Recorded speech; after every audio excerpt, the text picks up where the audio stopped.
Hello. मैं हूं आपका तकनीकी भैया। आज हम आ गए हैं यूनिट 2 सॉफ्टवेयर इंजीनियरिंग के आखिरी लेक्चर में, जहां हम पढ़ने जा रहे हैं सॉफ्टवेयर रिक्वायरमेंट स्पेसिफिकेशन। ये इस यूनिट का बड़ा ही इंपॉर्टेंट टॉपिक है, आखिरी टॉपिक है, बट ऐसा नहीं है कि ये इंपॉर्टेंट नहीं है। ये हर बार पेपर में आता ही है, चाहे वो मिड सेम हो या आपके फाइनल एग्जाम हो। इसलिए इस टॉपिक को अच्छे से समझना, अच्छे से पढ़ना बहुत इंपॉर्टेंट है। तो चलिए शुरू करते हैं। अब आती है बात कि सॉफ्टवेयर रिक्वायरमेंट स्पेसिफिकेशन होते क्या है। किसी भी सॉफ्टवेयर डेवलपमेंट प्रोसेस में एक ओवरऑल रिप्रेजेंटेशन करने के लिए कि सिस्टम क्या है, उसकी क्या फंक्शनैलिटी है, कैसे वर्क करेगा। किसी भी सिस्टम को, किसी भी प्रोजेक्ट को बनाने से पहले जो एक एनालिसिस मॉडलिंग की जाती है, उनको रिप्रेजेंट करने का, एक फॉर्मल रिपोर्ट को तैयार करने को मेनली हम सॉफ्टवेयर रिक्वायरमेंट स्पेसिफिकेशंस कह सकते हैं। ये रिपोर्ट जो है किसी भी सॉफ्टवेयर इंजीनियरिंग एक्टिविटी, किसी भी एक प्रोजेक्ट की ओवरऑल फाउंडेशन को रिप्रेजेंट करता है। एक फॉर्मल रिपोर्ट होता है जो कि एक सॉफ्टवेयर को रिप्रेजेंट करता है किसी भी कस्टमर या स्टेक होल्डर्स, डेवलपर्स, टेस्टर को समझाने, या कि कैसा सिस्टम काम करेगा, कैसे यूजर फंक्शनैलिटी डिफाइन होंगी, किस प्रकार से ओवरऑल प्रोजेक्ट की एक फ्लो चलेगी डेवलपमेंट से लेकर डिप्लॉयमेंट तक। एसआरएस जो है एक स्पेसिफिकेशन है किसी भी सॉफ्टवेयर प्रोजेक्ट का, प्रोग्राम, एप्लीकेशंस, जिसमें कि हम सेवरल गोल्स को रिप्रेजेंट करते हैं। एसआरएस जो है क्लाइंट के द्वारा लिखी जाती है, इसके अलावा डेवलपर के हिसाब से लिखी जा सकती है। अलग अलग लोगों के हिसाब से, अलग अलग नीड्स, एक्सपेक्टेशंस के हिसाब से हम हमारी एसआरएस को रेडी करते हैं। अब इनके अंदर क्या चीजें आती हैं, कैसे हम इन्हें तैयार करते हैं, वो समझते हैं। किसी भी एक अच्छे एसआरएस की कैरेक्टरिस्टिक्स को समझना बहुत इंपॉर्टेंट है, उन्हें अच्छे से रिप्रेजेंट करना बहुत जरूरी है। यहाँ पर हमारी इंपॉर्टेंस को सबसे पहली प्रेफरेंस देते हैं, वो कितना करेक्टनेस है, कितना कंप्लीटनेस उसमें, कंसिस्टेंटनेस, अनएम्बिगुअसनेस। इसके अलावा सिस्टम को कैसे कस्टमर समझ पा रहा है, एक एब्स्ट्रैक्शन लेवल कैसे है, मॉडिफेबिलिटी कैसी, वेरीफाइबिलिटी कैसी है, ट्रेसेबिलिटी, टेस्टेबिलिटी। इसके अलावा एक डिजाइन इंडिपेंडेंस, डिजाइन को समझने में, सिस्टम को समझने में हमारा एसआरएस कितना सक्षम है, कितना अच्छा रिप्रेजेंटेशन है उसमें। एक अच्छे एसआरएस डॉक्यूमेंट की फीचर्स को हम समझते हैं। पहला आता है करेक्टनेस, कि कितने एक्यूरेट से, कितने अच्छे तरीके से परफेक्ट सारी नीड्स को हम कवर कर रहे हैं। उसके अलावा कंप्लीटनेस, कैसे हर रिक्वायरमेंट्स, कैसे हर फंक्शनैलिटी, डिजाइन, एट्रीब्यूट्स, अलग अलग फंक्शनैलिटी उनके अंदर डिफाइन की गई है। कंसिस्टेंसी, किसी भी इंडिविजुअल रिक्वायरमेंट्स, अलग अलग प्रकार की use cases, real world objects, एक कॉन्फ्लिक्टनेस, अलग अलग सिस्टम्स, उनकी फंक्शनैलिटी को कैसे रिप्रेजेंट किया गया है, एक कंसिस्टेंसी है कि नहीं वो देखने को मिलती है। अनएम्बिगसनेस, यहाँ पर हर रिक्वायरमेंट्स को अलग अलग इंटरप्रिटेशंस के हिसाब से रिप्रेजेंट करना, एक इम्पॉर्टेंट स्टेबिलिटी को रैंकिंग करना, मॉडिफेबल है कि नहीं, उसमें हम और चेंजेस कर सकते हैं कि नहीं, एक परफेक्ट इंडेक्स या क्रॉस रेफरेंस निकलता है कि नहीं। वेरीफाइबिलिटी, एसआरएस कितना सही है, किस हिसाब से है, उसमें रिव्यूज कैसे हम ले सकते हैं। इसके अलावा ट्रेसेबिलिटी, ट्रेसेबल है कि नहीं, जिसका मतलब ये होता है कि जो उसकी ओरिजिन्स है, उनकी जो फैसिलिएशन है, रेफरेंसिंग है किसी भी कंडीशन, फ्यूचर डेवलपमेंट के हिसाब से, वो उस चीज वहां पर रिप्रेजेंट की गई है कि नहीं। एक अच्छे एसआरएस डॉक्यूमेंट की क्या एसेंशियल प्रॉपर्टीज होनी चाहिए वो हम पढ़ते हैं। वो एसआरएस रिपोर्ट जो है एक कंसाइज फॉर्म में होना चाहिए, ज्यादा बड़ा या ज्यादा छोटा नहीं। इंपॉर्टेंट बातें मेन जो हमारे सिस्टम या यूजर्स के हिसाब से, डेवलपर टीम, टेस्टर टीम को क्या चाहिए, एक कंसाइज फॉर्म में उन्हें मिलना चाहिए। वेल स्ट्रक्चर्ड होना चाहिए, प्रॉपरली टॉपिक्स को रिप्रेजेंट करना, एक के बाद एक चीजों को प्रॉपरली रिप्रेजेंट करना भी बहुत जरूरी है। एक ब्लैक बॉक्स व्यू, जैसा कि हमने ब्लैक बॉक्स टेक्स्ट जो कि आगे वाले यूनिट में आएगा, अब उनमें और पढ़ेंगे। ब्लैक बॉक्स व्यू में ये होती है कि कोई भी एक प्रॉपर सिस्टम जो है उनको हम कैसे रिप्रेजेंट करते हैं, कैसे स्टेट करते हैं, एक एक्सटर्नल बिहेवियर के हिसाब से कि हमारा इन्वायरमेंट में कैसा सिस्टम रिप्रेजेंट होगा, कैसे वो वहां पर काम करेगा, वो चीज भी यहाँ पर एक्सटर्नली बिहेवियर को रिप्रेजेंट होनी चाहिए। एक कॉन्सेप्चुअल इंटीग्रिटी मिलनी चाहिए कि हमारा जो यूजर है उसे कैसे पढ़ता है, अलग अलग इवेंट्स के हिसाब से वो कैसे रिस्पॉन्स करता है। वेरीफाइएबल होना चाहिए, प्रॉपरली डिफाइन, उसमें यूजर की एक वैलिडेशन होनी चाहिए कि हाँ मुझे इस चीज में एक प्रोसेसेबल लग रहा है, एक वेरीफाइबल प्रोसेस ये दिख रही है।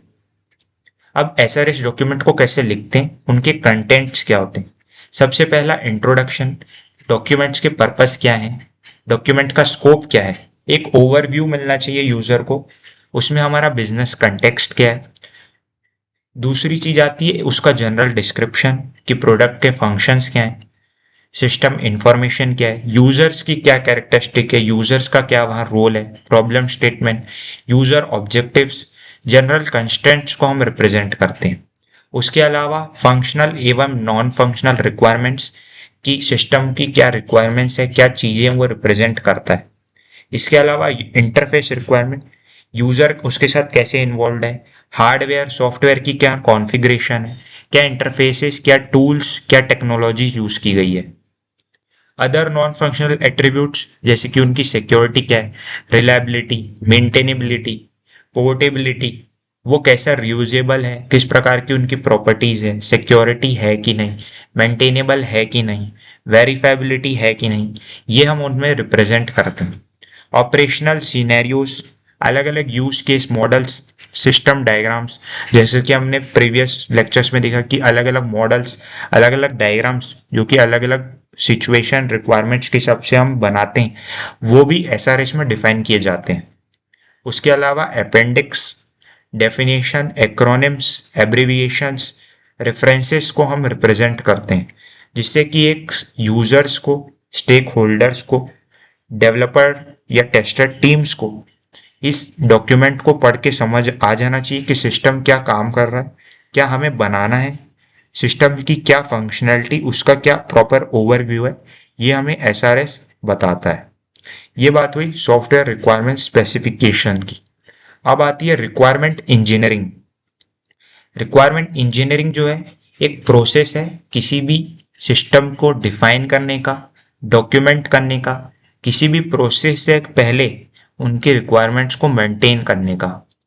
रिक्वायरमेंट इंजीनियरिंग जो है एक अप्रोप्रिएट मैकेनिज्म, एक प्रॉपर कस्टमर डिजायर के हिसाब से, उनकी नीड के हिसाब से एक फिजिबल नेगोशिएशन बेस्ड एक सॉल्यूशन को रिप्रेजेंट करती है।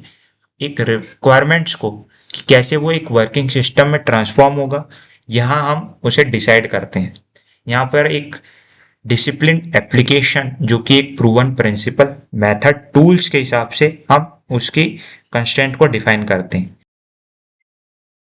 अब बात आती है रिक्वायरमेंट इंजीनियरिंग की। रिक्वायरमेंट इंजीनियरिंग होती क्या है।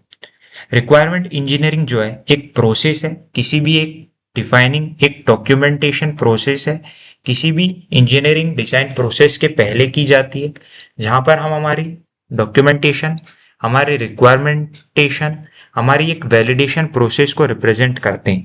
किसी भी सिस्टम को बनाने से पहले, उसे मार्केट में डिप्लॉय करने से पहले, उसकी overall checking, overall documentation process, overall सब चीज़ों को अच्छे तरीके से चेक करना बहुत ज़रूरी है। यहाँ पर उसकी फिजिबिलिटीज, उसके रीजनेबल सॉल्यूशंस, उनकी एक वैलिडेशंस की जाती है, जिससे कि हमारा वर्किंग सिस्टम अच्छे से रिप्रेजेंट हो, अच्छे से बिहेवियर हो उसकी, अच्छे से उनके रिलेशनशिप फंक्शंस रिप्रेजेंट हो। रिक्वायरमेंट इंजीनियरिंग में अलग अलग टेक्निक्स यूज की जाती है। सबसे पहला feasibility study, requirement elicitation, analysis, requirement specification, requirement validation और आखिरी में रिक्वायरमेंट को मैनेजमेंट। अब हम इन अलग अलग प्रोसेस को अच्छे तरीके से समझते हैं। फिजिबिलिटी स्टडी, जिसमें हम हमारी फिजिबिलिटी रिपोर्ट, हमारी फिजिबिलिटी का मतलब होता है कि उस सिस्टम को बनाने के क्या फायदे हैं, क्या उनमें ओवरऑल हमारी चीजें लगेंगी, सबसे पहले ये डिसाइड किया जाता है। उसके अलावा उसकी एलिसिटेशन, एनालिसिस प्रोसेस, उसके बाद उन चीज़ों की स्पेसिफिकेशंस, उनकी वैलिडेशन और आखिरी में डिप्लॉयमेंट और मार्केट ट्रेंड्स के हिसाब से प्रॉफिटेबल, नॉन प्रॉफिटेबल, उनकी ओवरऑल और अच्छे से उन्हें रिप्रेजेंट करना और अच्छे से उन्हें समय टू समय उन्हें और अच्छे से रिप्रेजेंट करने की प्रोसेस चलते रहती है। सबसे पहले आता है फिजिबिलिटी स्टडी। यहाँ पर हम हमारी रीजंस, हमारी डेवलपमेंट की कि हमें क्यों करना चाहिए, यूजर उसको कैसे एक्सेप्ट करता है, वो कितना फ्लेक्सिबल है, कितना इस्टेब्लिशमेंट स्टैंडर्ड्स हैं, ये ऑब्जेक्टिव डिफाइन की जाती हैं। अलग अलग प्रकार की फिजिबिलिटी होती है। सबसे पहला टेक्निकल, उसमें हम इवेल्युएट करते हैं अलग अलग करंट टेक्नोलॉजी को जो कि हम यूज कर सकते हैं हमारी कस्टमर रिक्वायरमेंट्स को with in time and budget को प्रॉपर अकम्प्लिश करने के लिए। उसके अलावा ऑपरेशनल फिजिबिलिटी, जिनमें कि हम अलग अलग सॉफ्टवेयर परफॉर्म करते हैं, अलग अलग लेवल्स में हम हमारी बिजनेस प्रॉब्लम्स और कस्टमर रिक्वायरमेंट्स को डिफाइन करते हैं। इकोनॉमिक फिजिबिलिटी, ये हमारा प्रोजेक्ट सॉफ्टवेयर एक फाइनेंशियल प्रॉफिट है कि नहीं किसी भी ऑर्गेनाइजेशन के लिए, स्टेक होल्डर्स के लिए और साथ ही साथ यूजर्स के लिए। अब बात रिक्वायरमेंट एलिसिटेशन की।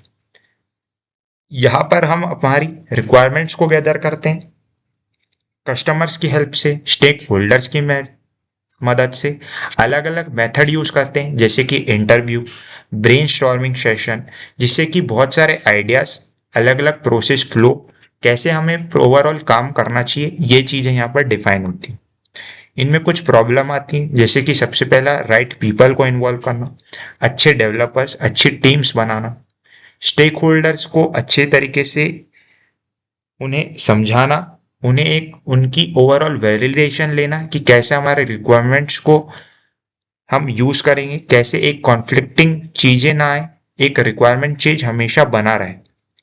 उसके अलावा ऑर्गेनाइजेशन और पॉलिटिकल फैक्टर्स भी हमारे सिस्टम रिक्वायरमेंट्स को इन्फ्लुएंस करते हैं। उन चीजों को सबको मैनेज करते हुए हमारी एनालिसिस चीजें की जाती हैं। अब बात आती है सॉफ्टवेयर रिक्वायरमेंट स्पेसिफिकेशंस की। यूजर वैलिडेशंस के बाद, रिक्वायरमेंट एनालिसिस के बाद, अब बारी आती है सॉफ्टवेयर रिक्वायरमेंट स्पेसिफिकेशन रिपोर्ट को रेडी करने की।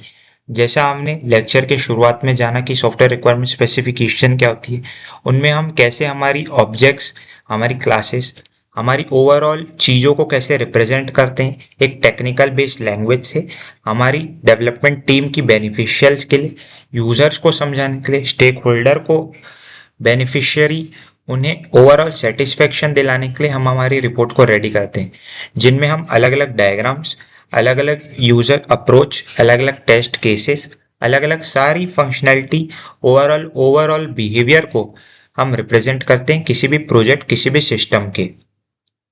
इसमें हम data flow diagrams, data dictionary, entity relationship diagrams या एनालिसिस मॉडल जो कि हमने प्रीवियस लेक्चर्स में पढ़े, उन्हें भी रिप्रेजेंट करते हैं। आखिरी में हमारा आता है सॉफ्टवेयर रिक्वायरमेंट वैलिडेशन, जिसमें कि सारी स्पेसिफिकेशन, सारी चीज़ों को रेडी करने के बाद उन्हें वैलिडेट किया जाता है कि वो कितने सही हैं, उन्हें चेक किया जाता है कि वो प्रैक्टिकल इम्प्लीमेंटेबल है कि नहीं, करेक्ट है कि नहीं, as per functionality, as per हमारा प्लान, वो एम्बिगुअस है कि नहीं, वो फुल्ली डिस्क्राइबेबल इम्प्लीमेंटेबल है कि नहीं। उसमें हमारी मदद करता है रिक्वायरमेंट रिव्यू इंस्पेक्शन टेक्निक्स, जिसमें कि एक सिस्टमेटिक मैनुअल एनालिसिस की जाती है।